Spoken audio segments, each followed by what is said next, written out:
Blog Talk Radio.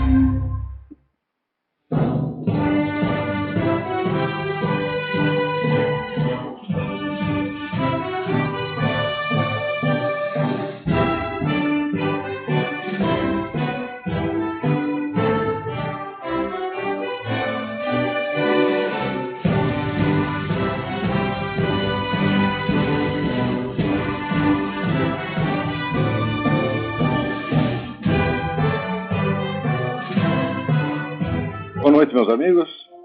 Estamos aqui de volta, como sempre, iniciando nosso programa, invocando a Santíssima Virgem Maria e o Santo Padre Pio de Pietrelcina, para que roguem a Deus que nenhuma injustiça se cometa neste programa.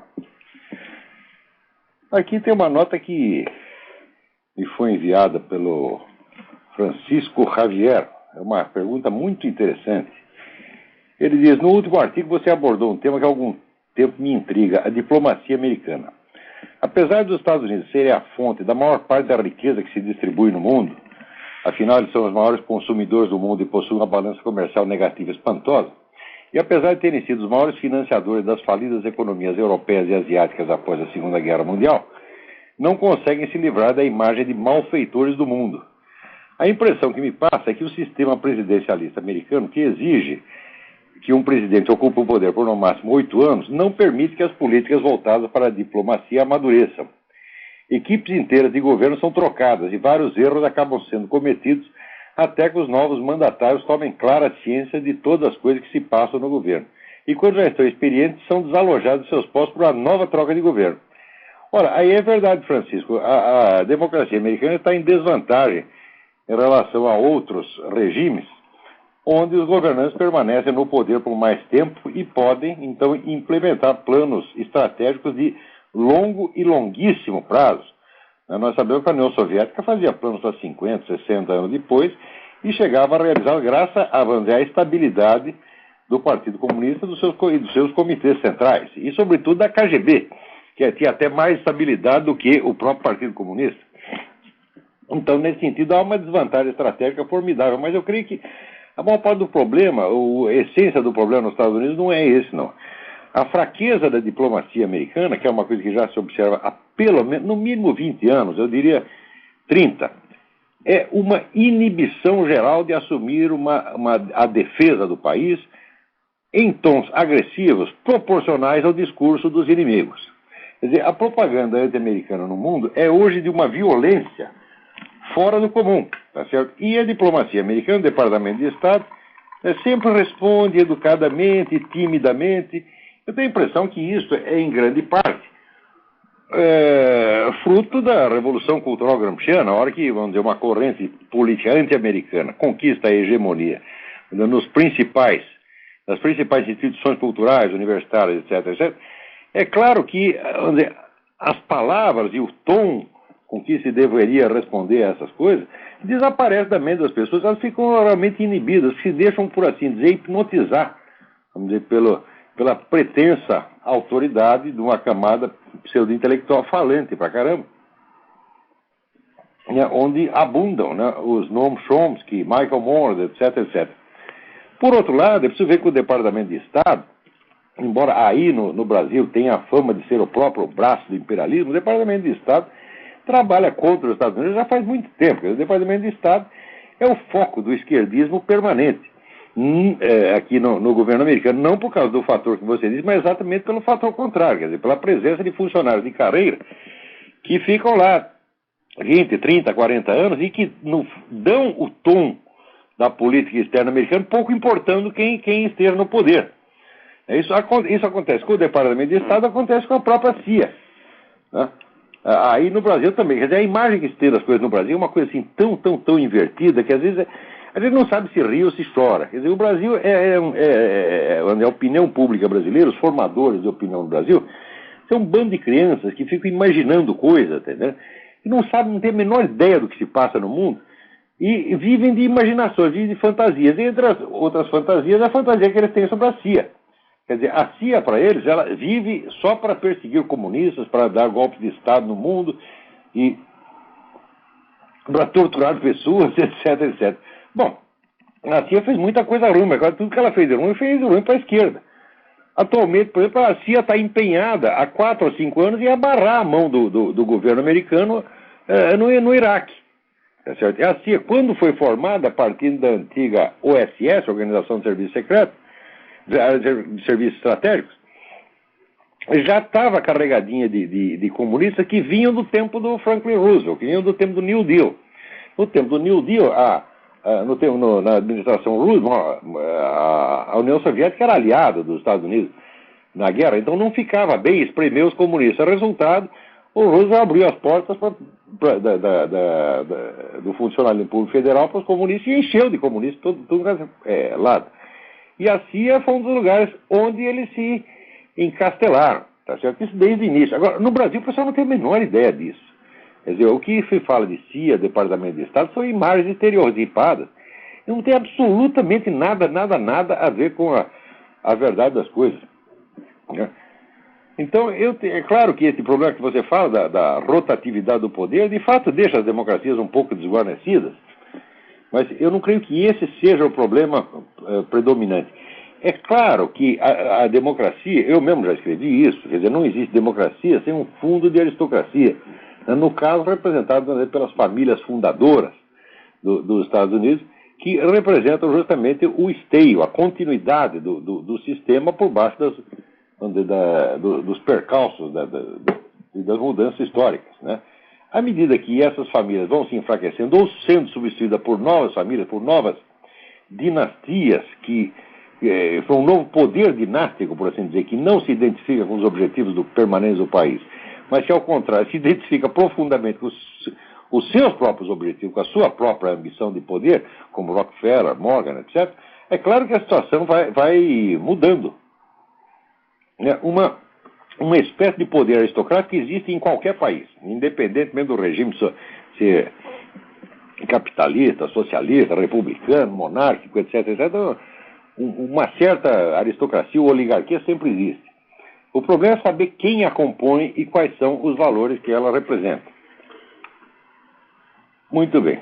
Mudando aqui de assunto, vocês devem ter ouvido falar, talvez tenha sido noticiado no Brasil, a nova proibição do fumo nos restaurantes, hotéis, bares e cafés da Holanda. Quer dizer, não se pode fumar mais em parte alguma. Agora, pode se você fumar maconha. Quer dizer, o que está proibido é o tabaco, mas a maconha está liberada. Muita gente acha que isso é loucura, mas eu acho que não. Eu acho que isso não é loucura, isso é esperteza. Eu sempre achei, e tenho motivos para achar, não vai dar tempo para expor aqui, que toda essa brutal campanha antitabagística mundial, vamos dizer, com todos os exageros e mentiras tremendas que espalha por toda parte, quer dizer, espalhando uma noção terrorífica, quer dizer, atemorizando, enchendo as pessoas de temor, quer dizer, você puxa um cigarro aqui, o sujeito a 50 metros começa a tossir e acha que vai morrer de câncer no dia seguinte, né? Eu acho que quando você vê uma campanha muito louca demais para ser verdade, então, realmente, como dizia Shakespeare, por trás da loucura tem um método, né? Nós vemos que toda esta campanha antitabagística, ela cresce e ela se torna cada vez mais opressiva, exatamente na mesma medida que o comércio de drogas pesadas vai crescendo no mundo. Então, é quase impossível não ver uma relação entre coisa e outra. O que nós estamos assistindo é uma gigantesca reciclagem do vício humano, né? Quer dizer, o vício menor, como o tabaco, vamos dizer que o tabaco não enlouquece ninguém. Você já ouviu dizer que o sujeito fumou um maço de Hollywood, chegou em casa, ficou louco porque fumou Hollywood e matou a mulher? Nunca ouviu, né? Você nunca ouviu dizer que o sujeito estava fumando cigarro, ficou bêbado por causa do cigarro e meteu o caminhão no poste. Também não tem isso, né? Mas com maconha e cocaína, então essas coisas acontecem. Está diretamente ligado ao crime e a condutas antissociais, né? Ao passo que o cigarro, ao contrário, sempre foi até um meio, né, de intercâmbio social. Então, a desproporção entre a suposta periculosidade do cigarro, a periculosidade efetiva dessas outras drogas é tão grande que você vê que um esforço grande para suprimir o tabaco, acompanhado, tá certo, de uma tolerância, uma leniência, uma conivência com o tráfico de drogas, não pode ser uma coincidência, nem pode ser estupidez. Aí nós temos que lembrar aquilo que dizia o famoso Joe McCarthy. Se fosse estupidez, a estupidez é justa, a estupidez erra para os dois lados. Quando erra só para um lado, não é estupidez, tem uma esperteza por trás. Né? Curiosamente, ainda no mesmo sentido, nós vemos que muitas dessas organizações que promovem a campanha anti-tabagista em tudo quanto é lugar são as mesmas que promovem a liberação das drogas. Então, que alguma ligação tem, tá certo? E as pessoas que vão acreditando nessa propaganda anti-tabagista como se fosse uma verdade de evangelho, para mim são todos idiotas. Porque aqui nos Estados Unidos tem aquele negócio que mora 400 mil fumantes por ano. É verdade, mora 400 mil fumantes, só que mora na mesma idade dos outros. Né? Agora, todo mundo acredita que, né, ao fumante morre 5 anos antes, ou 6 anos antes. Isso absolutamente não é verdade. Os dados são da própria Organização Mundial da Saúde. Vocês dêem uma olhada no site www.forces.org e está lá, vamos dizer, as publicações oficiais da própria Organização Mundial da Saúde, que a Organização Mundial da Saúde não divulga, mantém só em publicações técnicas. Essa coisa, vamos dizer, essa macroadministração mundial que vai crescendo dia a dia, quer dar palpite em tudo, se você pode fumar, se não pode fumar, né, o que você pode falar, o que não pode falar, se pode rezar, se não pode rezar, né, acaba de dar um passo gigantesco aqui nos Estados Unidos. Né? Com essa crise do setor imobiliário americano, né, o Federal Reserve está aqui propondo, né, mudanças da legislação financeira que vão fazer dele uma espécie de quarto poder. Ele vai ser mais poderoso do que o governo federal. Isso é realmente uma coisa muitíssimo perigosa, porque nós vemos que esse Federal Reserve esteve por trás, tá cheio de muitas crises que já aconteceram. De certo modo, ele produz a crise, como se diz no Brasil, produz a dificuldade para vender facilidade, né? E eu acho que eles operam muito nessa base aqui. E se esse pessoal cair nessa coisa, cair nessa proposta, nós vamos estar correndo o risco de ver realmente um fim da democracia americana. Tá certo? Não vai ser um fim estrondoso que todo mundo vai perceber. Vai ser uma morte lenta, discreta, sorrateira, né? Que é como se costuma fazer as coisas, exatamente como se fez na Inglaterra, quando, vamos dizer, inúmeros instrumentos ali de segurança nacional da Inglaterra foram passados para órgãos da comunidade europeia, sem que o povo inglês nem mesmo soubesse. Isso é feito assim por medida administrativa. Ninguém propõe plebiscito, mudança da Constituição que chama a atenção. Então a técnica legislativa hoje é essa, é passar tudo para as comissões técnicas, elas fazem o que querem, mudam o sistema de governo e vocês nem mesmo percebem. No Brasil está acontecendo exatamente isso agora, né? Vocês viram com agora a Polícia Federal no Brasil entra lá na reserva Raposa do Sol para expulsar todo mundo que não é índio. Como se tivesse alguém que não é índio lá. Você olha a cara dos fulanos, é tudo índio, só que uns são índios oficiais e outros são índios extraoficiais. O índio extraoficial está lá plantando, né? Plantando milho, plantando banana, etc, etc, e agora tem que sair para fora para ficar só os índios oficiais, com tribos, às vezes, que nem existiam, foram inventadas por ONGs, né? E para essas tribos poderem lá fazer os negócios com esses poderes globalistas, com ONU, etc, etc, né? Criando um enclave dentro do território nacional, onde o governo brasileiro não vai dar palpite, onde o cidadão brasileiro não pode entrar e onde nem o exército brasileiro pode entrar. É isso que está acontecendo. Olha, há mais de 10 anos eu digo para os meus alunos, todos eles são prova. A frase é a seguinte: vocês querem saber o que é entreguismo? Espere o PT chegar ao poder. Eu dizia isso 10 anos antes do PT chegar ao poder, porque eu estudei as conexões entre a esquerda latino-americana e esses poderes globalistas. E eu sei que é tudo a mesma coisa. Um trabalha para o outro trabalha para um. Tá certo? Se não existisse, vamos dizer, todas essas forças globalistas financiando a esquerda latino-americana, ela nem existiria.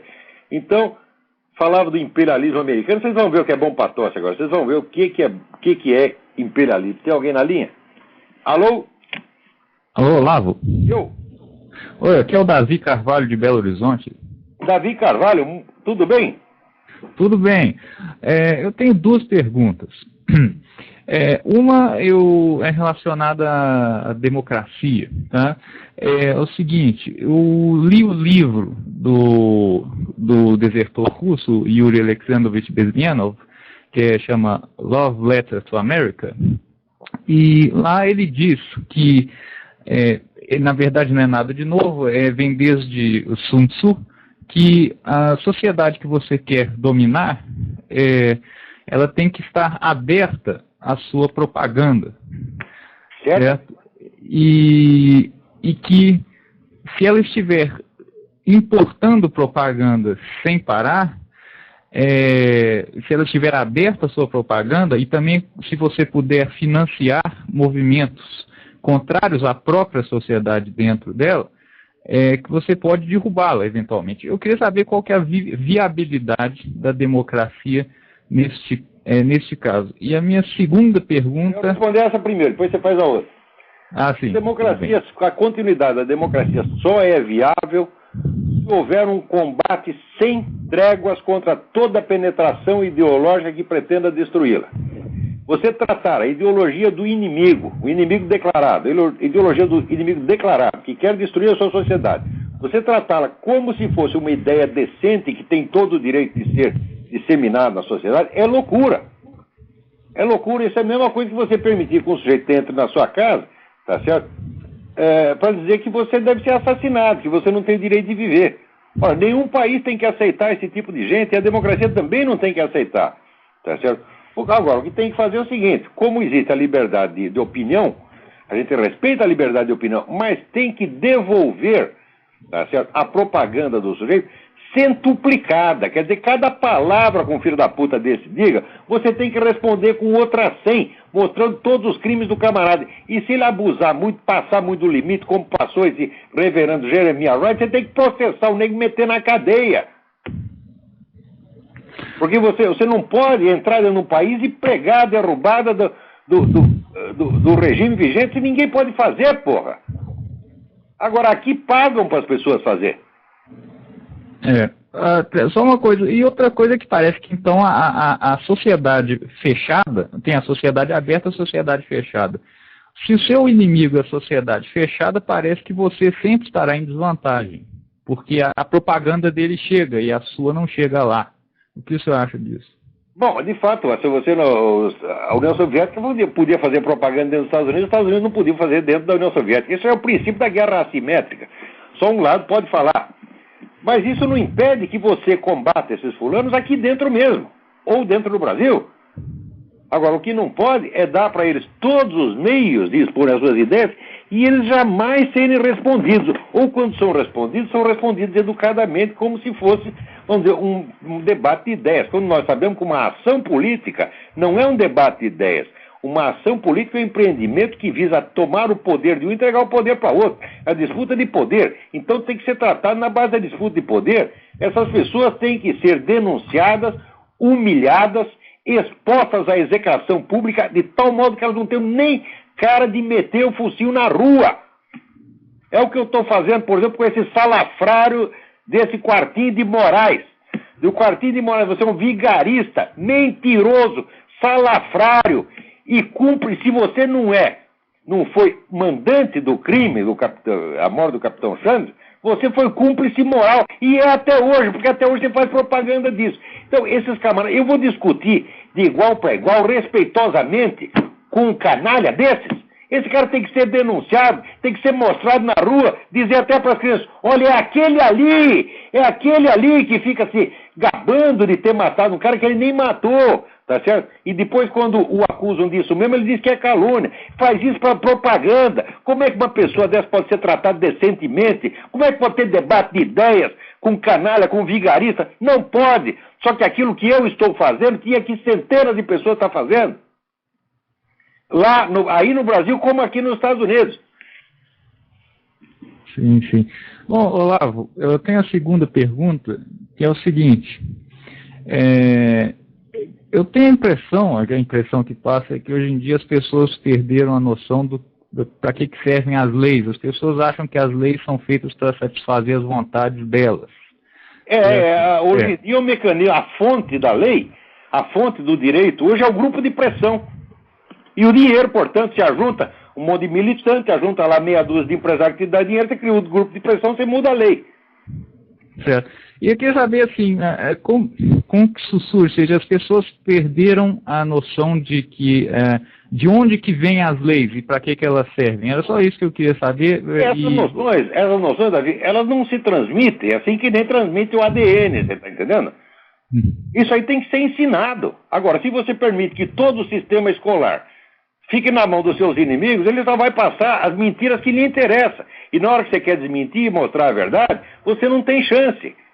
Esses caras tomam tudo. Porque essa burguesia canalha, os donos de meios de comunicação, são tudo cagão, medroso. Chega lá o chefe de redação para ele dar ordem pro patrão, o patrão obedece, porra. Eu vi isso acontecer. Quem manda num jornal, quem manda numa televisão, é a redação, não é o patrão, não. O patrão faz o que os caras querem. Então, esses camaradas, eles se organizam, são entidades que estão organizadas há 30, 40 anos, que têm representante em tudo quanto é lugar. As redações estão cheias, a maior parte de qualquer redação no Brasil é composta de militantes ou simpatizantes dessas coisas. E o pessoal permitiu que isso chegasse muito longe. Isso é culpa, sobretudo, dos donos de meios de comunicação. E culpa também dos empresários de educação, que enchem suas escolas particulares de professores comunistas. Agora, o governo vai começar a fechar a escola particular. Culpa de quem? Dos próprios donos. Você vê aquele sistema coque de ensino que estava lá ensinando comunismo para as crianças, a hora que a gente denuncia isso, em vez do dono da instituição nos agradecer, o que ele faz? Processou o site Escola Sem Partido. Olha que canalha, como é que faz uma coisa dessa? Quer dizer, nós estamos mostrando para você, olha, esses comunistas traíram a sua confiança, entraram dentro da sua escola para dizer que empresário é criminoso, que empresário é ladrão, para dizer que você é ladrão. Quer dizer, o cara está te dando uma facada nas costas, a gente vai te avisar, você fica bravo com o quê? Com o carteiro. É por causa que essa merda dessa burguesia brasileira pensa assim, é tudo um bando de cagão. Começa com a covardia intelectual. O empresário brasileiro não é um sujeito de muita cultura. Ele ouve qualquer desses comunistas falando bonito, já cai de joelho, porque não sabe distinguir entre o que é uma pessoa de estudo e o que é um charlatão. Num país em que Quartinho de Moraes é filósofo, Emir Sader é filósofo, está tudo perdido. É filósofo por quê? Porque tem um diplominha assinado por outro igual a ele? Esse diplominha vale merda nenhuma, isso é um pedaço de papel higiênico. Conhecimento se prova na realidade, nos atos. Qual é a obra intelectual do seu Quartinho de Moraes? A esquerda militar no Brasil?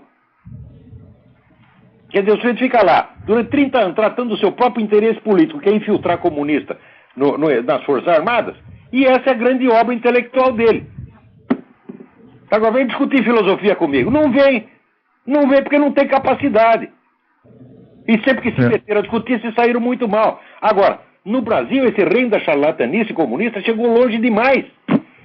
Antes que o PT chegasse ao poder, 20 anos antes, já havia essa situação na cultura. Agora, aí é o que dizia o Hugo von Hofmannsthal. Nada está na política de um país que antes já não estivesse na sua literatura. Quer dizer, quando a atividade letrada do Brasil foi dominada pelos comunistas, é claro que mais dia menos dia eles iam dominar tudo no país. Agora, vai explicar isso para empresário. Tá certo? Empresário brasileiro, tá certo? Não é responsável, não são pessoas responsáveis. Eles só pensam no dinheirinho a curto prazo. Eles não são capitalistas, são dinheiristas. Quer dizer, uma gente sem imaginação, sem capacidade, sem moral, tá certo?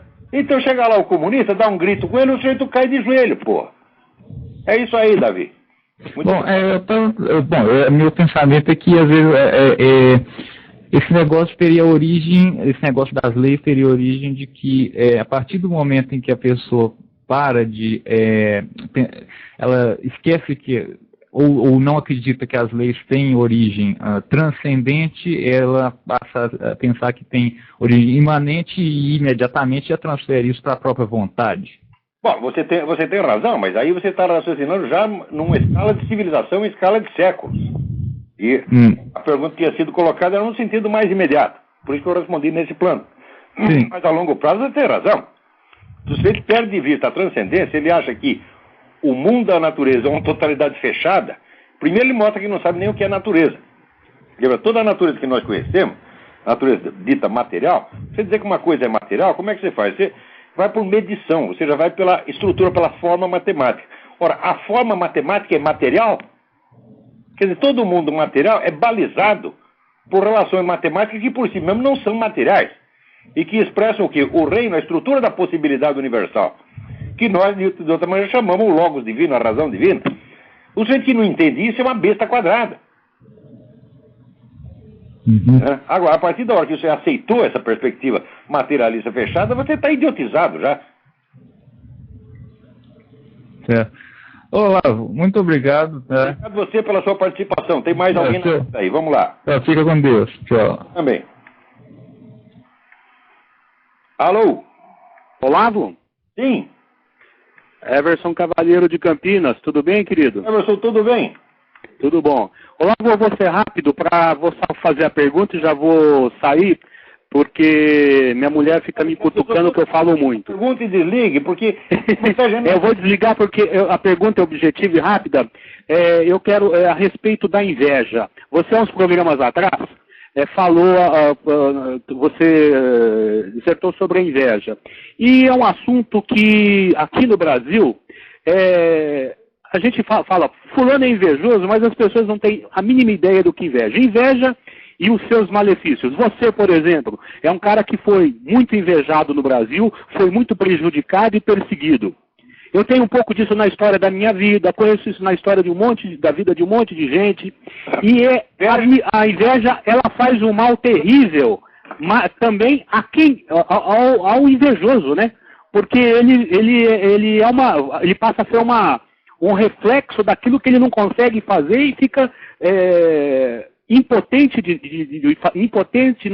em executar alguma coisa e fica minando, puxando o tapete dos outros, com fofoca, com armadilhas. Acho que não existe pessoa mais vítima da inveja do que você no cenário jornalístico brasileiro. E eu acho que eu sou campeão desse negócio, sim. É verdade. E eu gostaria, eu vou desligar, porque, como eu te disse, a doutora aqui já falou que eu estou muito apaixonado, eu te ligo toda semana, hein? Vai pegar a mão. Eu falei, você conversa mais com o Olavo do que comigo, pô. Eu falei, não, meu bem, hoje eu só vou fazer uma perguntinha e vou deixar no ar para dar espaço para outras pessoas também fazerem perguntas, porque essa hora sua está muito curta. Eu só queria te dizer o seguinte... Não, mulher, ele te ama. Querido, então a pergunta é essa, eu gostaria muito de ouvir a respeito da inveja. Sim, eu escrevi... Um abraço. Obrigado pela pergunta. Um abraço, tchau. Sobre inveja, escrevi um artigo chamado Dialética da Inveja. Tá certo? Mostrando que as pessoas às vezes confundem a inveja com a cobiça. A cobiça é você querer um bem, ou material ou espiritual, que pertence ao outro. A inveja é você estar seguro de que você jamais terá esse bem. Então você quer rebaixar a pessoa. Agora, você quer rebaixar a pessoa porque você está por baixo. Você quer nivelar ela com você mesmo. Então, quanto mais você inveja, quanto mais você tenta destruir a pessoa, mais você se rebaixa. Você vai ficando cada vez mais mesquinho. E o Everson tem razão em dizer que eu sou campeão desse negócio. Me acontece cada coisa.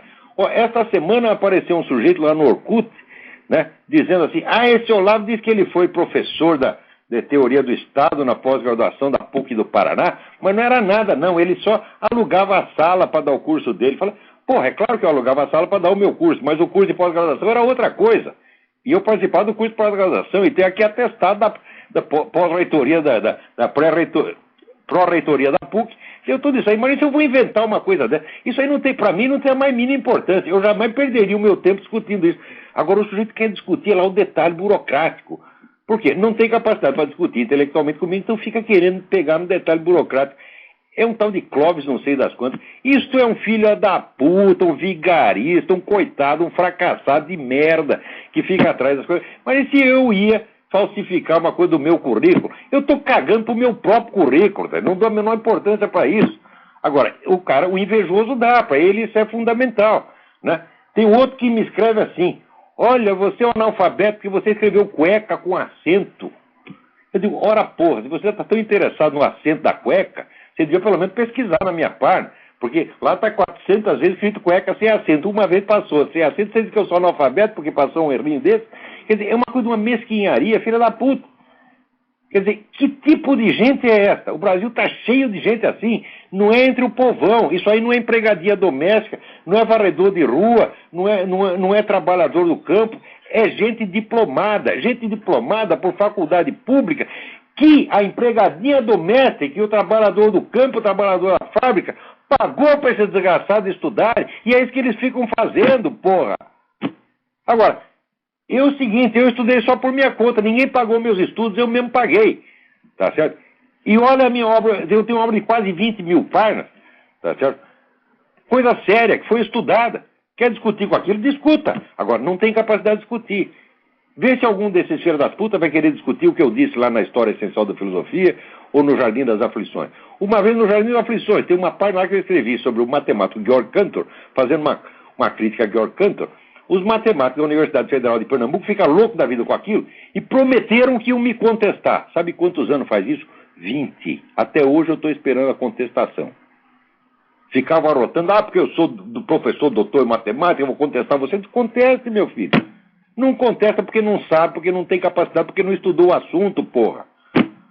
Ora, eu não boto banca do que eu não sei. Quando eu não sei um negócio, eu digo essas duas palavrinhas mágicas. Não sei. Olha, tem duas respostas que servem para tudo. A primeira é não sei. A segunda é vai tomar no cu. Tá certo? Usa uma dessas duas, nunca vai falhar. Tá certo? Então é isso aí. Agora, a inveja, houve um presidente do Banco Mundial que uma vez disse o seguinte, prestem atenção, gente. Ele disse, o Brasil não vai para frente porque é uma sociedade baseada na inveja. Tem que curar o país da inveja, porra. Peraí, tem mais alguém na linha aí, vamos lá. Alô? Alô? Alô, quem é? Alô, quem é? Alô? Quem é? Você não está me ouvindo? Bom, então enquanto isso... Aí, falhou essa ligação, peraí. Tem mais uma, liga a outra aí. Professor Olavo. Oi, quem é? Alô, professor Olavo? Sim. Quem está falando? É Josuelito Brito, Salvador, Bahia. Josuelito Brito, tudo bem? Tudo bem, professor? Tudo bem, seja rápido. Josuelito. 15 pessoas na fila. Josuelito, Salvador. Tudo bem? Você não está me ouvindo? Estou ouvindo, professor. Diga. Então, enquanto isso... Pois não. Falhou essa ligação. Alô, professor. Liga a outra aí. Professor Olavo. Oi, quem é? Alô, professor. Mas abaixa o volume do seu computador, porque senão fica 4 vozes. Alô, professor Olavo. Alô? Professor Olavo, Josuelito Brito, Salvador. Estou ouvindo, Josuelito. Posso fazer essa pergunta? Professor. Primeiro, meus cumprimentos, minhas homenagens e admiração pelo seu excelente trabalho em prol da democracia no Brasil. Muito obrigado. Mas professor, eu perguntaria o seguinte, duas coisas rápidas, né? Se o professor não pensa num curso de filosofia ou de pensamento político pela internet, para que milhões de brasileiros possam ter um acesso ao seu pensamento sistematizado, porque nem todos podem tomar um curso aí dos Estados Unidos. Já estou fazendo isso. Hein? Já estou fazendo isso através das realizações. Aqui, por enquanto, está alcançando um número pequeno de pessoas. O que pensamos é o sistema, mas aguarde um pouco que isso irá para o país inteiro. Pois não, que eu acho que isso vai interessar muitos brasileiros que querem conhecer o seu pensamento e o pensamento filosófico de uma maneira geral, né? Nós estamos tratando de expandir esse sistema para ver se alcança o Brasil inteiro. Pois não, professor. E outra coisa, eu gostaria que o professor comentasse a respeito desse constante, vamos dizer assim, engrandecimento e de vultos tipo Marighella, Prestes, na TV Cultura. Frequentemente nós assistimos sempre seriados sobre essas personalidades. Não que essas pessoas não possam ter algum mérito, mas há uma espécie assim de esquecimento de muitos outros vultos brasileiros, uma ênfase em pessoas Marighella, desse tipo, como Marighella, Prestes. Não conheci o Marighella pessoalmente. E o comentário do professor sobre o assunto, o que o professor pensa disso? Dessa predominância na TV Cultura, na TV Educativa brasileira, de programas em torno de uma espécie de culto à personalidade desses vultos. Como se eles fossem grandes defensores da democracia, né? Peço que você desligue que eu vou responder em seguida. Pois não, professor. Desliga aí. Obrigado. Obrigado, viu? Então, olha, abraços. O culto já passou de todos os limites.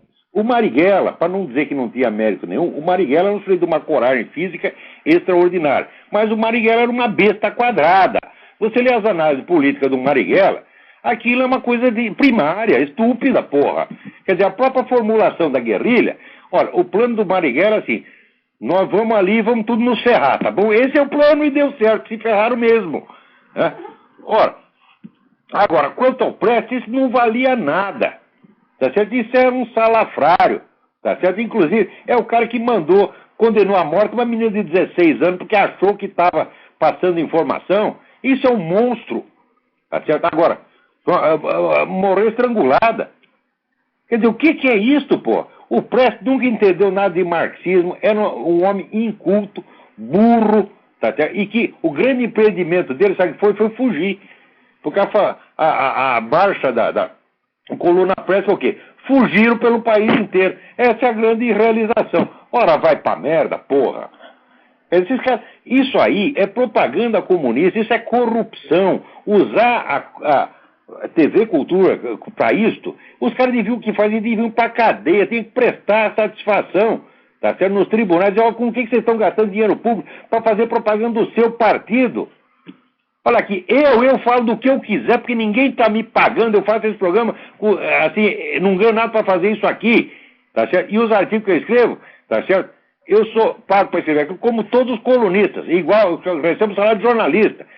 O conteúdo sou eu que determino, eu digo o que eu quiser, porque não tem nenhum partido mandando em mim. Agora, quando tem um partido interessado por trás, o sujeito servir aí se dizer que é jornalismo, isso é tudo um bando de vigarista, filho da puta, isso que é. Agora, o povo brasileiro continua consumindo isso porque é trouxa. Né? Vamos em frente. Agora, eu queria ler aqui um negócio para vocês. Olha aqui, me dá 2 minutos aí. O sujeito extraordinário da professor Indrek Wichmann, da Universidade de Michigan.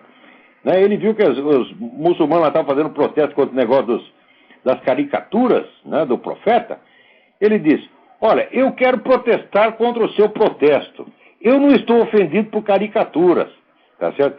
Eu estou ofendido por coisas mais mundanas, como decapitação de civis, ataques covardes a edifícios públicos, ataques covardes a civis israelitas e a sinagogas no mundo inteiro. Eu estou ofendido por homens-bombas, eu estou ofendido por assassinatos de padres católicos, pela queima de igrejas cristãs e pela contínua perseguição dos cristãos coptas no Egito, pela imposição da lei da Sharia aos não-muçulmanos, pelos estupros de garotas e mulheres escandinavas, tá certo?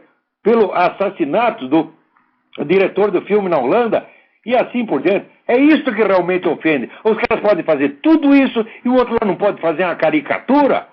Ora, esse professor Wichmann está montado na razão. Agora, imediatamente o pessoal se juntou para aqui, para pedir um castigo, que ele tem que pedir desculpa. Professor Wichmann, não peça desculpa nada. Fale pior. Fale pior. Porque não é questão de desrespeitar a religião dos caras, não. Eles que desrespeitam sua própria religião quando fazem isso, esses caras não valem o que comem. Tá certo? Vem dizer que tá fazendo isso por motivo religioso. Religioso, uma pinóia. Vocês são tudo um bando de assassinos, filha da puta. Tá certo? E presunçosos. Tá certo? Que entram dentro do país, outro país cristão, vocês desrespeitam a religião local, mas quer que a sua seja respeitada. Se quer ser respeitado, respeite a do outro. Ora. Peraí, tem alguém na... Alô, quem é? Oi, Olavo, é Alex. Oi, Alex, tudo bem?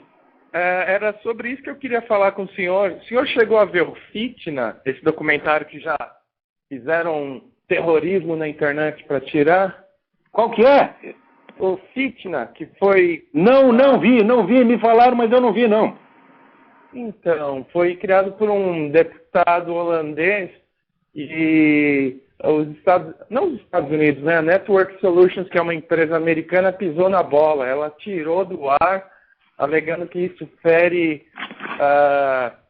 o free speech, porque é um negócio radical. Olha, você não pode falar mal de muçulmano e comunista. Agora, se você é cristão, os caras podem fazer tudo. No Brasil está aí agora uma peça, tá certo? Fazendo votação com a Eucaristia. Tá certo? Eu, por mim, se eu estivesse lá, encher a cara desse filho da puta, do diretor, de porrada. Ou pelo mínimo, se o cara fosse fortão, não conseguisse bater nele, pelo menos ele cuspia no olho. Tá certo? Porque esses caras não merecem respeito. Agora, se você vai falar dele, você faz uma piadinha, né? Hoje a minha mulher tava estava contando que ela viu em Richmond um sujeito, um homem de 2 metros, parecia o Schwarzenegger, vestido com a sainha cor-de-rosa. Ela deu a descrição, era um negócio impressionante. Daí eu falei, pô, mas esse já nem é viado mais, esse é alce. Se eu falasse isso no Brasil, ia dar processo. Né? Agora, de Jesus Cristo, Nossa Senhora, da religião dos outros, pode falar o que quiser. Quer dizer, não pode falar mal de comunista, de gay, de muçulmano.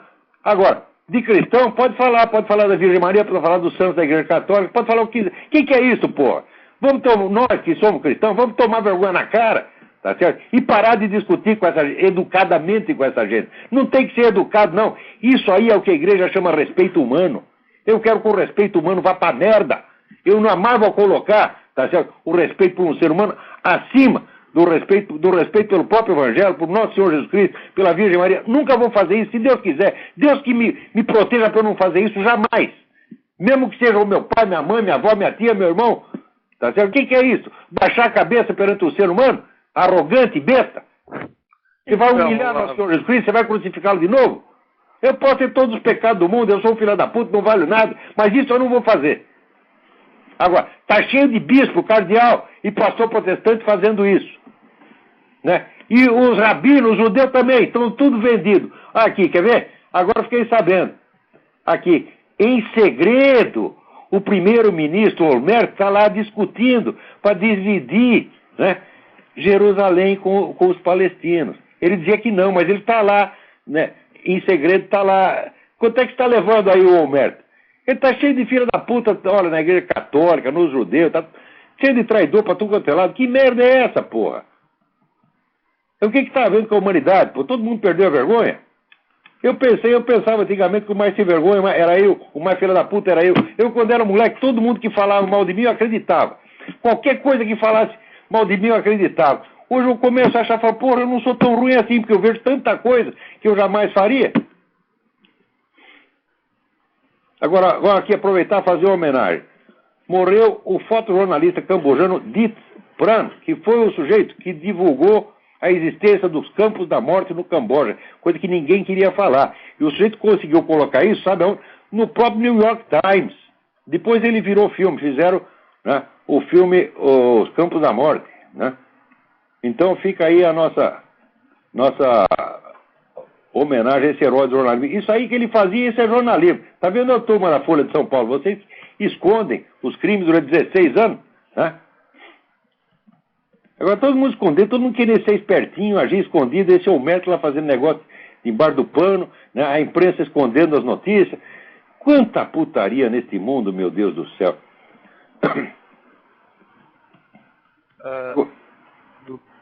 Muito bem. Agora temos aqui uma mensagem do Luiz César Andrade.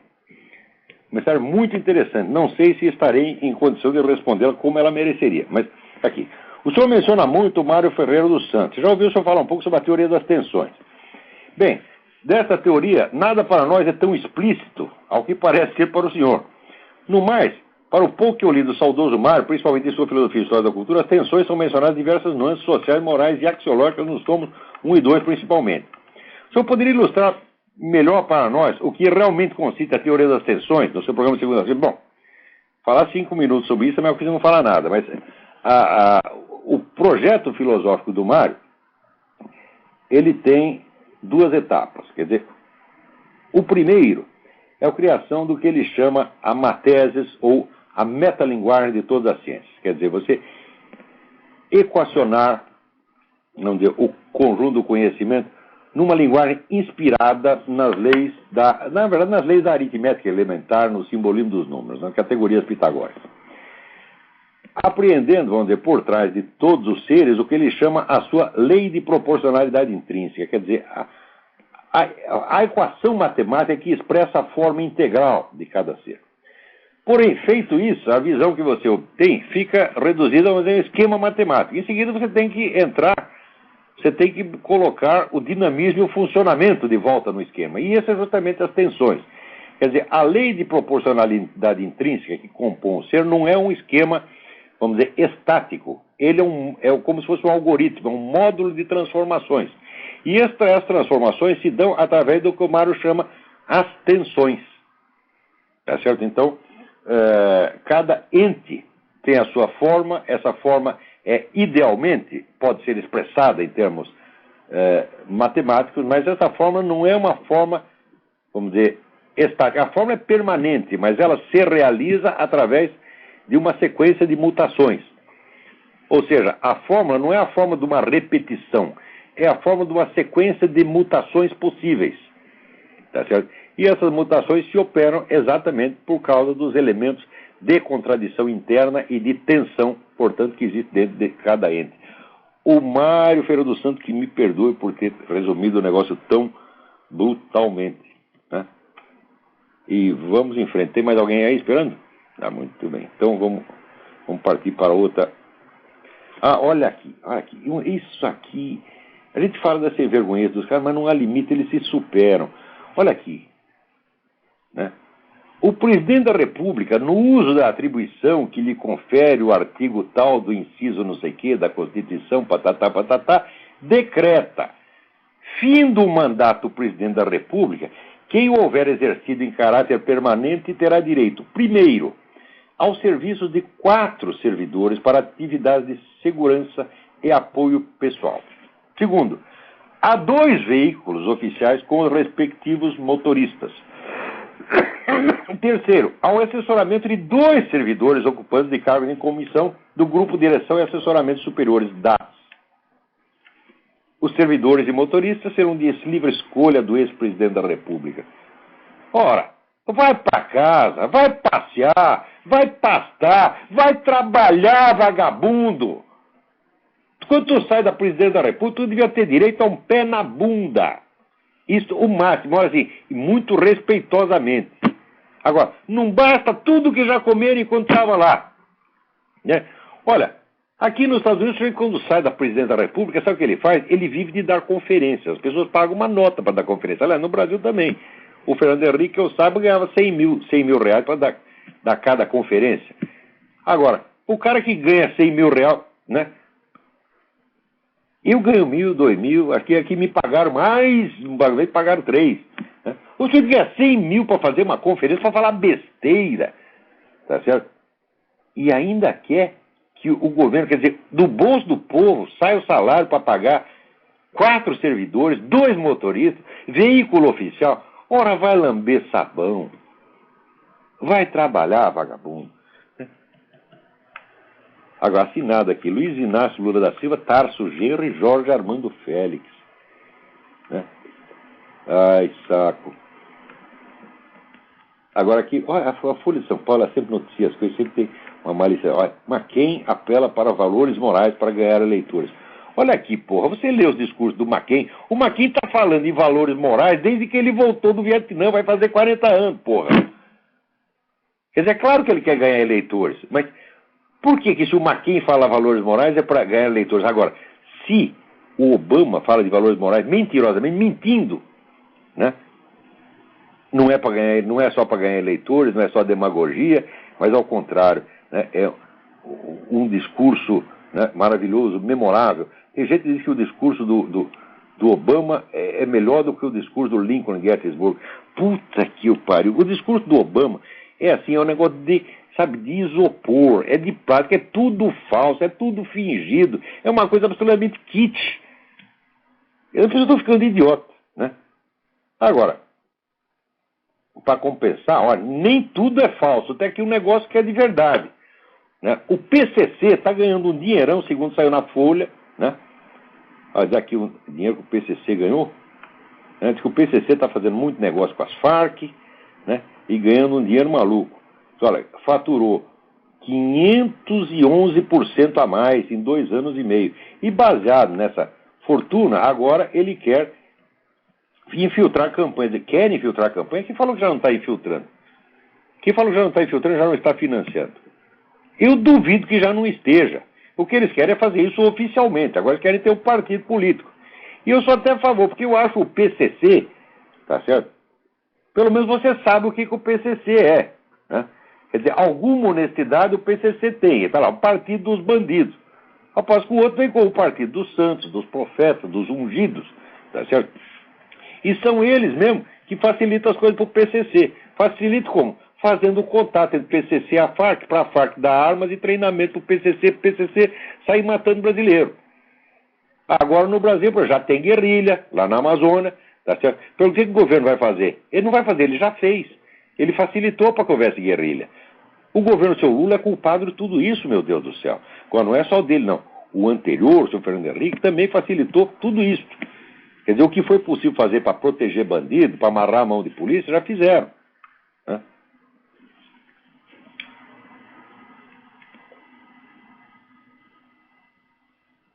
Mas olha, 511% a mais. Pô, eu vou comprar ações do PCC. Né? Vamos ver o que mais temos aqui esta semana. Olha aqui. Programa de debate na Globo, né? Comandado pelo William Wack, segundo participantes. Né? Geraldo Forbes da USP, Boris Fausto, embaixador Rubens Barbosa. Tá certo? Todo mundo dizendo que o discurso do Obama é maravilhoso. O discurso do Obama foi assim, foi tirar o cu da seringa. Tá certo? Ele havia mentido, ele disse que não sabia da pregação anti-americana feita pelo pastor Jeremiah Wright, daí se provou que ele sabia, e daí ele fez um discurso, vamos dizer, para disfarçar. É isso que os caras dizem que é um grande discurso. Mas o que é isso, porra? Quer dizer, a falsidade da própria situação, né, já basta para mostrar que esse discurso é uma merda. O discurso bom não é aquele que está bem escritinho, está bonitinho. Não é isso, é aquele que reflete a realidade da situação. Tá certo? Por que você lê até hoje com interesse aquelas 15 linhas do discurso de Gettysburg do Lincoln? Porque aquilo é o resumo exato da situação, do que estava acontecendo, tal como visto pelo pessoal do Norte. Quer dizer, você pode até contestar esse ponto de vista, mas aquilo resumia a realidade tal como aparecia a um dos lados em disputa. Agora, o discurso do Obama é só disfarce, é só camuflagem, é o discurso de um covarde, de um mentiroso. Esse discurso é uma vergonha, como a própria existência do Obama. Tudo no Obama é falso, meu Deus do céu. Agora, a popularidade dele pode estar alta no Brasil. Agora, aqui está caindo. Tá certo? Um monte de gente que agora aparece escrevendo, pô, eu estava enganado por esse Obama, o cara não presta mesmo. Né? E assim é.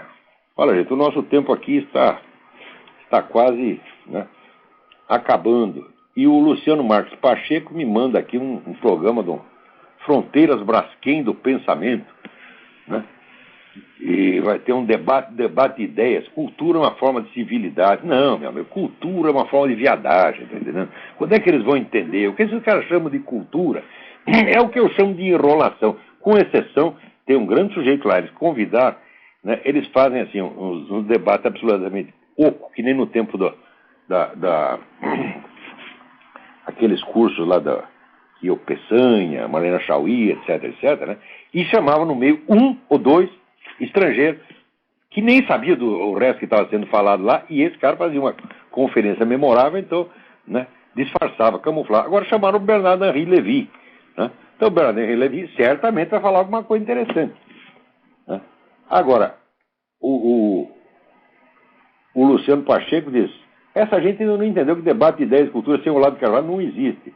Fala, ó, existe sim, é melhor que exista sem mim. O que tu tem contra mim? O que tu tem contra mim, o Luciano? Que você quer me meter no meio desses caras? Eu lá não vou não, porra.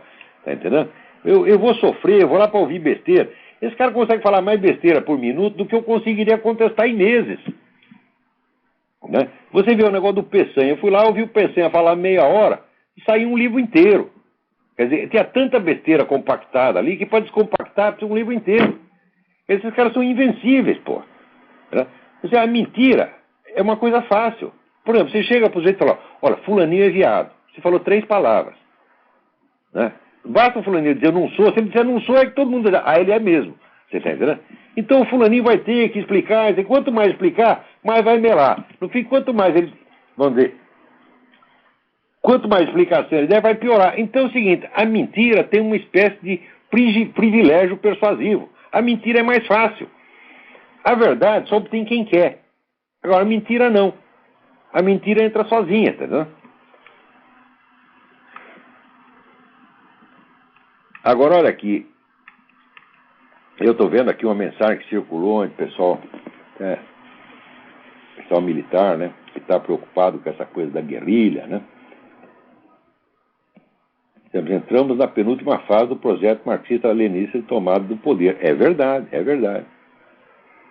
Quer dizer que todo este governo de transição feito pelo seu Lula, a finalidade dele é criar uma camuflagem capitalista para, enquanto isso, enganar o investidor estrangeiro, enganar a própria burguesia brasileira, enquanto vai criando um esquema de poder centralizado monstruoso, apto, vamos dizer, a dividir o Brasil entre, vamos dizer, entre os vários poderes ligados a esse esquema. Né? Quer dizer, o Brasil está para ser já subdividido, um pedaço vai para os índios, um pedaço vai para os quilombolas, um pedaço vai para os guerrilheiros, etc, etc. Tá certo? E os militares vão tudo ficar lá chupando dedo. Né? Agora, um rapaz aqui me pergunta, você acredita que o general Nery é comunista? Eu falei, jamais disse isso. Eu digo, o general Nery está muito enganado. Eu acho que ele não é muito inteligente, não, porque chega lá aqueles pessoal, os quartinhos de Moraes, aqui, passa informação para ele acredita em tudo. E daí fica lá, pregando que nós temos que nos unir o Cone Sul, unir contra o imperialismo americano. Pô, você está fazendo exatamente o que o Hugo Chávez quer. Não porque você seja comunista, mas só porque é burro. Então, gente, eu acho que... Agora, aqui também alguém me manda uma notícia do jornal El Tiempo, dizendo que o governo da Colômbia avisou o Brasil 7 vezes sobre a presença da FARC no nosso território. Aí o governo, claro que não fez nada. Não é que não fez nada, o governo ajudou. Você passou a mão na cabeça das FARC, porra. O governo protege as FARC. As FARC era hóspede oficial do PT, porra. O homem da FARC, o Raul Reis, declarou que o contato dele no Brasil é o PT. O que você pega o governo faça com as FARC? Quer dizer, que inocência é essa? O pessoal ainda fica falando, ainda tem gente, eu vejo até gente ligada à oposição, dizendo, como é, o governo não vai fazer nada, isso é omissão. Falo, como omissão? Omissão consiste em não fazer nada. Agora, o que eles estão fazendo não é um nada. Eles estão ajudando ativamente, tá certo, as FARC e todo esse esquema militar latino-americano a tomar conta do Brasil. Esse esquema militar da esquerda latino-americana a tomar conta do Brasil. Estão ajudando ativamente isso há anos. Quem diz isso? Eu? Não, quem diz isso foi o Raul Reis, em entrevista para a Folha em 2005. Disse, o nosso contrato no Brasil é o PT, especialmente Emir Saad e Frei Beto. Que mais? O Frei Beto, na época, era ministro do Lula. Peraí, tem mais alguém na linha. Vamos tentar responder mais uma perguntinha, vamos ver se dá tempo. Alô? Oi, Olavo, Eduardo de Campinas. Oi, Eduardo, tudo bem? Tudo bom. Ô, Olavo, tamo perdido, hein? Parece que sim. Então, Olavo, você foi militante também do comunismo? Fui, durante muito pouco tempo. Que era na ala, não era do Partido Comunista, era na ala do Marighella. Na época eles estavam preparando o negócio de guerrilha, eu não cheguei a participar de guerrilha, não. Isso aí foi entre 65 e 67, mais ou menos, tá certo? Eu era peixe pequeno, era um militantezinho de merda, tarefeiro, como ele diz. Esses caras que saem para entregar jornal, dar recada, né? É porque eu li no seu debate com o Alaor Café. E aí ficou confuso. Não, eu tava lá, eu fui militante dessa merda assim. Pois é, Olavo, então somos dois. Mas não é isso, não. Pois você vê, a estupidez e a vaidade são uma coisa que estão bem distribuídas em todo mundo, né? Eu queria ser importante, então eu entrei no Partido Comunista. O pessoal entra no Partido Comunista, sabe por quê? Por carência afetiva. Quer amigos, quer que alguém passe a mão na cabeça dele. Quer sentir que é igual aos outros. Porque no Brasil todo mundo é complexado. Cada um sente que ele é um monstro, que ele é um cara feio, disforme, fracassado. Então ele quer entrar num negócio para se sentir igual aos outros. Pelo menos para sentir que está no meio do bando de fracassado como ele. É isso mesmo. Olavo, era isso então. Então é isso. Então, quando eu falo mal desses caras, não estou falando de cima, não. Estou falando contra mim mesmo. Meu passado me condena, como dizia o Nelson Rodrigues. Tá bom. Abraço. Então tá bom, olha. Fica com Deus. Boa semana para todos. Até a semana que vem. Muito obrigado.